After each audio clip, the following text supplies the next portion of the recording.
Hi, this is Tim. Today we're going to do an overview of our industrial robotics and IO Link advanced training system. When you move past the basics of PLC programming, the next step is to learn about those real world applications that will include our smart sensors, our industrial networks, and our robotic applications. We built this trainer specifically to bridge that gap to the actual hardware that you're going to see out on the plant floor. Let's have a look at it. Center of the work cell, you have your Yamaha Scara robot. It's available in either Ethernet IP or Profinet. And then to pick up our I/O, we have Turk's I/O Link module. It's 8 ports and supports Profinet, Ethernet IP, and Modbus TCP simultaneously. For our exercises, there are various templates that you can remove and install. And in this case, we're doing a palletizing exercise. So you can pick the parts up, sort them by size, and stack them. Or you could be unstacking and repalletizing over there. And for the front of our interface, we have 3 banner lights that are both indicators, displays, and have 2 buttons built into them. And we have a safety gate. We open up the safety gate. There's your front view. Underneath it, we have the Yamaha RCX 340 controller. That is what controls the 4-axis of motion that makes the Scara operate.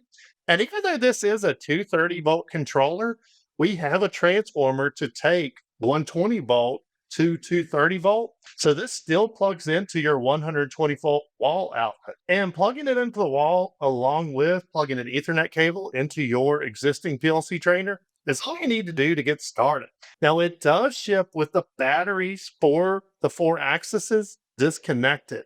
And so we're going to need to plug those in to start with. Now, to do that, all the cables are labeled, but we're going to go ahead and just unscrew our robot I/O cable for axis 1 and 2 and pop it out of the way.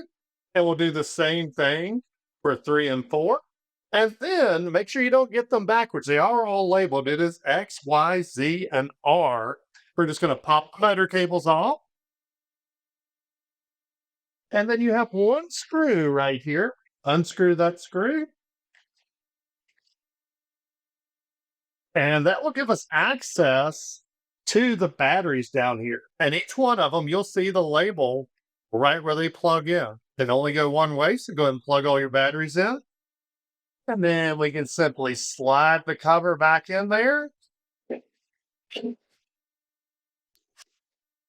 And tighten the screw back up. And then make sure you pay attention to which one went where. So this is the XM. This is the YM. This is the ZM. And this is the RM. And this one is labeled as ZR. And then this one is labeled as XY.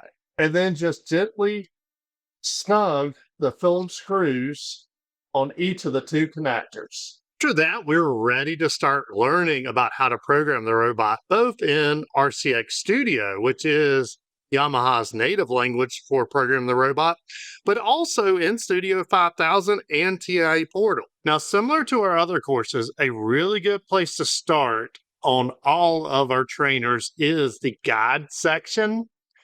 And then we're going to go to the PLC trainer setup. And this will walk you through any changes that may have happened or updates we've done, your sample programs that it shipped with, and the wiring enough to get started diagram. But then we'll get the link to the PLC training courses through our online portal. And then you're going to be in the hardware, robotics, and fluid power section. You're going to be doing the industrial robotics training. And I've created this playlist right here, which has your next video.